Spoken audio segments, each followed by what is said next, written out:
तोता की यह 3 बातें अपनी औलाद को जरूर सिखा देना भिखारी को भी राजा बना देती हैं। एक समय की बात है, एक जंगल में एक तोता और एक मैना का जोड़ा रहता था। बारिश का मौसम था, रिमझिम बारिश बरस रही थी। तब तोता और मैना एक पीपल के पेड़ की खोख में जाकर बैठ जाते हैं। अब धीरे धीरे मूसलाधार बारिश बरसने लगती है। तभी उनके पास एक कबूतर उड़ता हुआ और भीगता हुआ आता है और उनसे कहता है कि हे तोता, थोड़ी जगह मुझे भी दे दो, मैं बारिश में भीग रहा हूँ। लेकिन उस पीपल की खोख में इतनी पर्याप्त जगह नहीं थी कि उसमें 3 पक्षी बैठ सके, क्योंकि पहले से ही वह तोता और मैना दोनों बैठे हुए थे।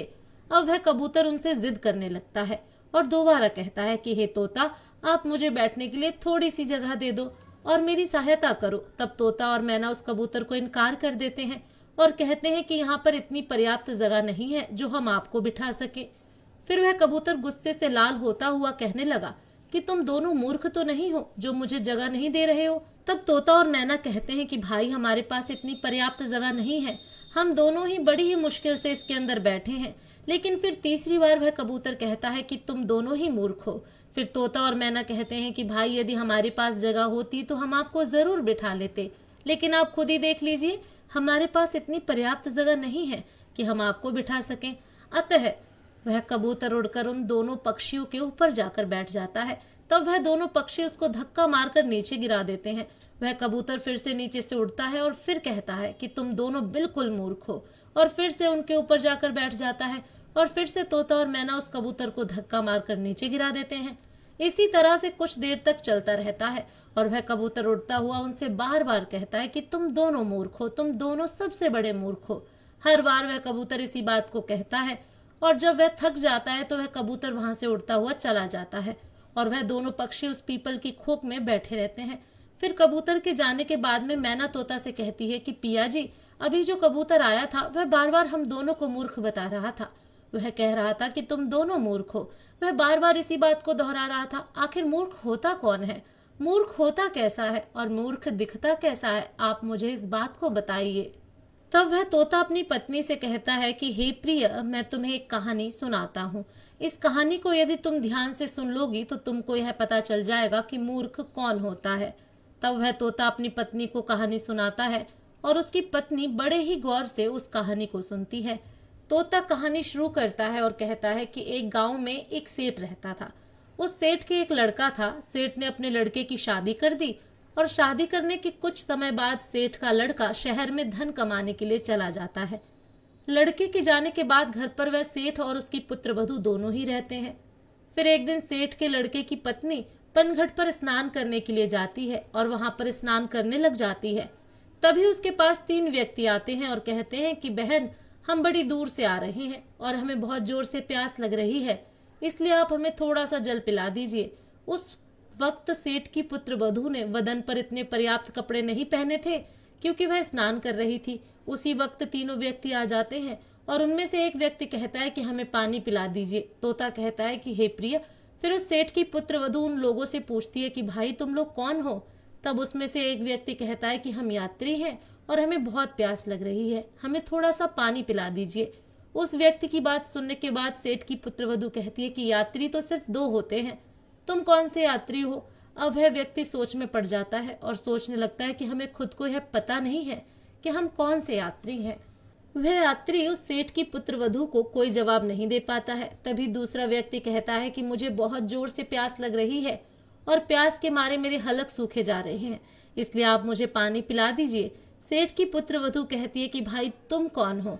तब वह व्यक्ति जवाब देता है और कहता है कि मैं अनपढ़ गवार हूँ, आप मुझे पानी पिला दीजिए। तब सेठ की पुत्रवधू कहती है कि अनपढ़ गवार तो सिर्फ 2 होते हैं, तुम कौन से अनपढ़ गवार हो, यह बताओ, तभी मैं तुम्हें पानी पिलाऊंगी।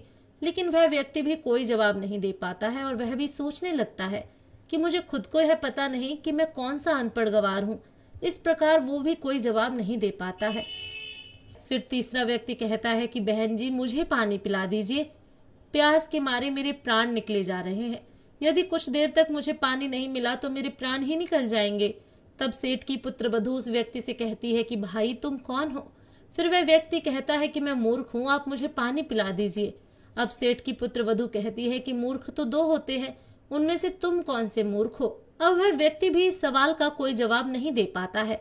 वह भी बड़ी सोच में पड़ जाता है कि मुझे खुद को पता नहीं है कि मैं कौन सा मूर्ख हूँ। इस प्रकार वह भी कोई जवाब नहीं दे पाता है। तोता आगे कहता है कि हे प्रिय। फिर वह तीनों व्यक्ति प्यासे ही पनघट से जाने लगते हैं और जब वहां से रवाना होते हैं तो सेठ की पुत्रवधू उनसे कहती है कि आप तीनों मेरे घर चलिए। यहाँ से कुछ ही दूर पर इसी रास्ते पर मेरा घर है, वहां मैं आपको जरूर पानी पिला दूंगी। फिर वह तीनों यात्री उस सेठ की पुत्रवधू के घर जाने लगते हैं और उधर सेठ की पुत्रवधू स्नान करके और कपड़े पहनकर अपने घर जाती है। जैसे ही वह तीनों व्यक्ति उस सेठ के घर पहुंचते हैं और साथ में सेठ की पुत्रवधू भी घर पहुंचती है, तभी उसके ससुर की नजर अपनी बहू पर पड़ जाती है। तब उसका ससुर सोचने लगता है कि मेरी बहू किन मर्दों के साथ घूम रही है। इसका पति शहर में धन कमाने के लिए बाहर गया हुआ है और यह पराये मर्दों के साथ घूम रही है। इसी बात को वह सोचने लगता है। उधर सेठ की पुत्रवधू उन राहगीरों को अपने घर ले जाकर पानी पिलाती है और उनसे कहती है कि भाई, मैंने तुम्हें पनघट पर पानी इसलिए नहीं पिलाया था क्योंकि मैं स्नान कर रही थी और मेरे बदन पर इतने पर्याप्त कपड़े नहीं थे जो मैं तुम लोगों के सामने खड़ी हो सकूं। इसलिए मैंने तुम लोगों से इतने कठिन सवाल पूछे थे। मेरा ऐसा कोई मतलब नहीं था कि मैं तुम लोगों को पानी न पिलाऊं। इसलिए मैं तुम लोगों को अपने घर लेकर आई हूँ और यहाँ पर तुमको पानी पिलाकर भेज रही हूँ। अब आप बड़े प्यार से पानी पीजिए और अपने रास्ते चल दीजिए। तीनों राहगीर पानी पीकर वहां से चले जाते हैं। उधर सेठ सोचने लगता है कि मेरी बहू बदचलन है, मेरा लड़का बाहर काम करता है और यह पराये मर्दों के साथ घूमती है, पराये मर्दों को अपने घर पर लेकर आती है। यही सोचकर वह दुखी हो जाता है और सोचने लगता है कि यदि किसी व्यक्ति में बीमारी आ जाए तो उसका उपचार जरूरी होता है। यदि समय पर उसका उपचार नहीं किया जाए तो वह बीमारी उसके रोम रोम में रम जाती है और बाद में उससे छुटकारा पाना असंभव हो जाता है। इसी बात को सोचकर वह सोचने लगता है कि अब मेरी बहू का क्या इलाज किया जाए। यह भी बदचलन हो गई है, बदमाश हो गई है, पराये मर्दों के संग घूमती है और इसका पति बाहर रहता है, इसलिए यह बिगड़ चुकी है। अब इसका इलाज किया जाए तो क्या किया जाए। अब वह सोचने लगता है कि क्यों ना मैं इसका फैसला इस नगर के राजा से करवा लूं। इसी बात को सोचकर वह राजा के दरबार में पहुंच जाता है और राजा को वह सारी घटना सुना देता है। तब राजा अपने सैनिकों को आदेश देता है और कहता है कि जाओ, सेठ की पुत्रवधू को तुरंत दरबार में लेकर आओ। तोता आगे कहता है कि हे प्रिय। तभी राजा के सैनिक सेठ के घर जाते हैं और घर जाकर सेठ की पुत्रवधू से कहते हैं कि तुम्हें राजा ने दरबार में हाजिर होने का हुक्म दिया है, तुम दरबार में चलो।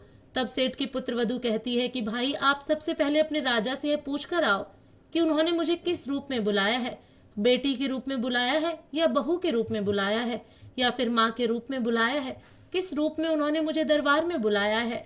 तब सैनिक वापस राजा के पास जाते हैं और राजा से कहते हैं कि महाराज, सेठ की पुत्रवधू ने हमें यह कहकर वापस भेज दिया कि आपने उसे किस रूप में बुलाया है, बेटी के रूप में बुलाया है या बहू के रूप में बुलाया है या फिर माँ के रूप में बुलाया है।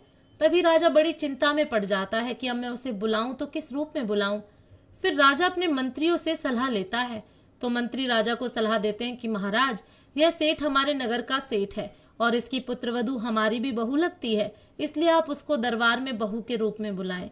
तब राजा अपने सैनिकों को आदेश देता है और कहता है कि पालकी लेकर जाओ और सेठ की पुत्रवधू को बहू के रूप में लेकर आओ। फिर राजा के सैनिक पालकी लेकर सेठ के घर पहुंचते हैं और सेठ की पुत्रवधू से कहते हैं कि महाराज ने तुम्हें दरबार में बहू के रूप में बुलाया है। तोता आगे कहता है कि हे प्रिय। फिर सैनिकों की बात सुनकर सेठ की पुत्रवधू तुरंत पालकी में बैठ जाती है। सैनिक पालकी को उठाकर राजा के दरबार में ले जाते हैं और सेठ की पुत्रवधू राजा के दरबार में हाजिर हो जाती है। तब राजा उससे कहता है, क्या तुम चरित्रहीन हो? तुम्हारा पति विदेश में कमाता है और तुम पराये मर्दों के संग घूमती हो। ऐसा हमारे राज्य में नहीं हो सकता। यदि तुम ऐसा काम करोगी तो हमारे राज्य को छोड़कर जाना पड़ेगा या फिर तुम्हें सजा दी जाएगी। राजा की यह बात सुनकर सेठ की पुत्रवधू राजा को जवाब देती है और कहती है कि महाराज, मैं एक पतिव्रता स्त्री हूँ, मुझ पर कलंक लगाने से पहले आप थोड़ा सोच लीजिए। क्या किसी प्यासे को पानी पिलाना या किसी भूखे को भोजन खिलाना कोई अपराध है?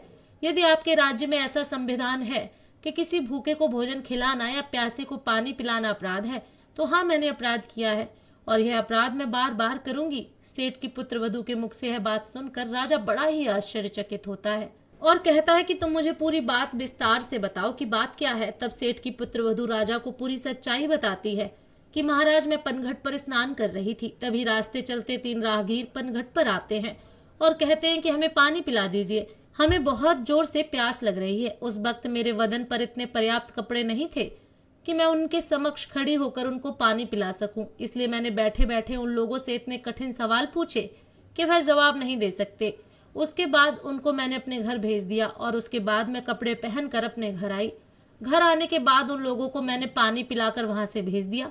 अब इसमें मैंने गलत क्या किया? सेठ की पुत्रवधू की इतनी बात सुनने के बाद राजा कहता है कि तुमने उन राहगीरों से ऐसे कौन से कठिन सवाल पूछे हैं, वह सवाल हमें भी बताओ। फिर जब सेठ की पुत्रवधू उन तीनों सवालों को राजा के समक्ष रखती है तो राजा भी बड़ा सोच में पड़ जाता है। राजा के मंत्री भी सोच में पड़ जाते हैं और उनसे भी इन तीनों सवालों के जवाब नहीं लगते।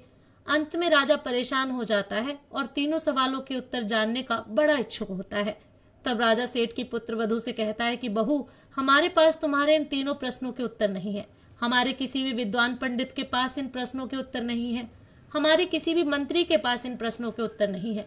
तो फिर तुम ही हमें इन तीनों प्रश्नों के उत्तर बता दो। तब सेठ की पुत्रवधू हाथ जोड़कर राजा से कहती है कि महाराज, यह तीनों प्रश्न बड़े ही अनमोल हैं, इसलिए आपसे विनती है कि इन तीनों प्रश्नों के उत्तर में आपको बता दूंगी, लेकिन बदले में मुझे क्या मिलेगा? वह कहती है कि महाराज, यदि सौदा हो तो बराबर का हो। वह बड़ी चतुराई से अपने दिमाग का इस्तेमाल करती है। तब राजा बड़ी सोच में पड़ जाता है और अंततः राजा परेशान हो जाता है और सोचने लगता है कि तीनों प्रश्न बड़े ही अनमोल हैं और इन तीनों प्रश्नों का उत्तर भी बड़ा ही अनमोल है। इनको जानना बहुत जरूरी है। कहते हैं कि जो राजा मूर्ख हो उसको कोई भी लूट सकता है। फिर राजा ने कहा कि आधे राज्य पर तुम राज करोगी और आधे राज्य पर मैं राज करूंगा। तुम अपने तीनों प्रश्नों के उत्तर हमें बता दो। फिर सेठ की पुत्रवधू पूरी लिखावट करवाती है और आधा राज्य अपने कब्जे में ले लेती है और फिर उन तीनों प्रश्नों के उत्तर बताती है और कहती है कि महाराज, अब गौर से सुनो। मेरा पहला प्रश्न था, यात्री संसार में दो ही हैं।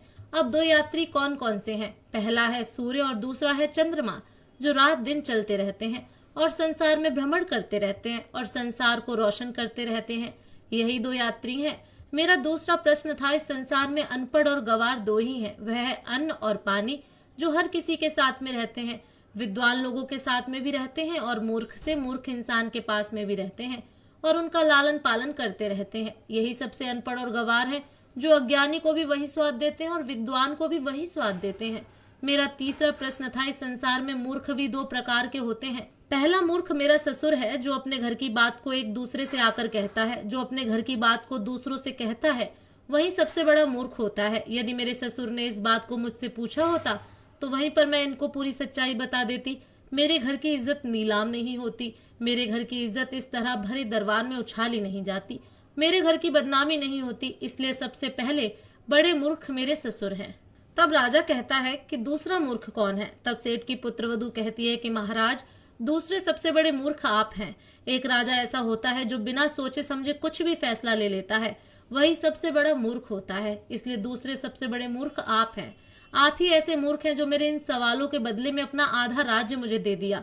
अब राजा को गुस्सा आता है, लेकिन वह कुछ नहीं कर सकता, क्योंकि अब वह भी महारानी बन चुकी थी। अब वह भी आधे राज्य की महारानी है।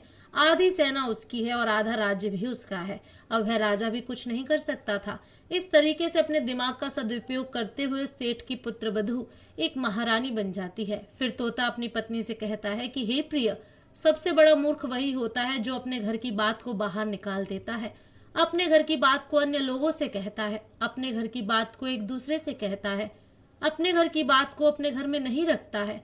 वही सबसे बड़ा मूर्ख होता है। और दूसरा मूर्ख वह होता है जो किसी के भी कहने पर अपना सब कुछ लुटा देता है। यह दो प्रकार के ऐसे मूर्ख होते हैं, इनका कुछ नहीं हो सकता। तब तोता की पत्नी की समझ में आता है कि संसार में मूर्ख कौन होता है। इसलिए कहते हैं कि अपने दिमाग का सही समय आने पर जो मनुष्य सही उपयोग करता है वह अपने जीवन में हमेशा कामयाबी पाता है। वीडियो अगर पसंद आया हो तो वीडियो को लाइक और हमारे चैनल को सब्सक्राइब जरूर करें। धन्यवाद।